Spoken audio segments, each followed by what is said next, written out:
14,000 আলেমের ফাঁসির কাছে ঝুলাইছে। একটা আলেম মারলে 10 আলেম দাঁড়ায় যায়।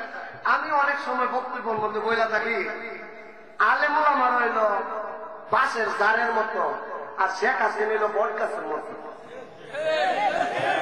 আস্তে করে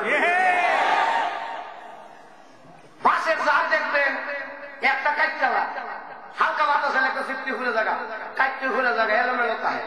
আর বট গাছ ওইটা কুড়াল লইয়া পাড়ার মতন খাবার বাতাস টাতাস আইলে এইখানে বাতাস এলে এইখানে, কিন্তু বাস ঘুরে জায়গা।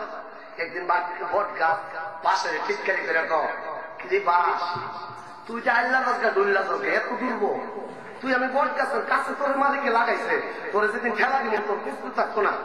বাসের দ্বারা একদিন মালিক রেখো, মালিক আমি এত দুর্বল, আবার আমার গুঁড়োটা কাটতালাম, আবার আমি আল্লাহ ডুল্লা ঘুরে দেখা।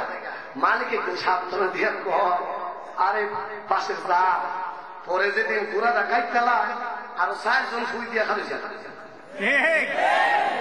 হ্যাঁ মনে ওয়াজ করছে তুই যে কাটতে বলে গেছিস না, পরে আমরা 2 জন মিললাম খেলা আমরা খারাপ করে আবার তুই সেত হয়ে যাচ্ছে। ওই যে মুখটার করে মুখটা বট গাছ, ইডা যেদিন গুড়াটা হইয়া যে মোগা লাল বাতি করবো আসতে কইছে। পরে তো আমি ঢেক্কা দিলে খালি যাচ্ছা, হে যদি চিন্তা করে যে মোগা সবাই মিলে ঢেক্কা দিল কাম হইতো না। আসতে কইছে আরো জোরে কম।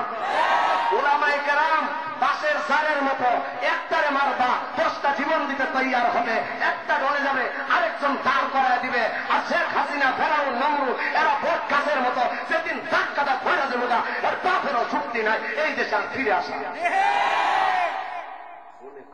আমি পেলাম বাংলাদেশের কাছে আসছে, ফট করে আয় করে ছট করে আয় করে ছট করে আইব ফট করে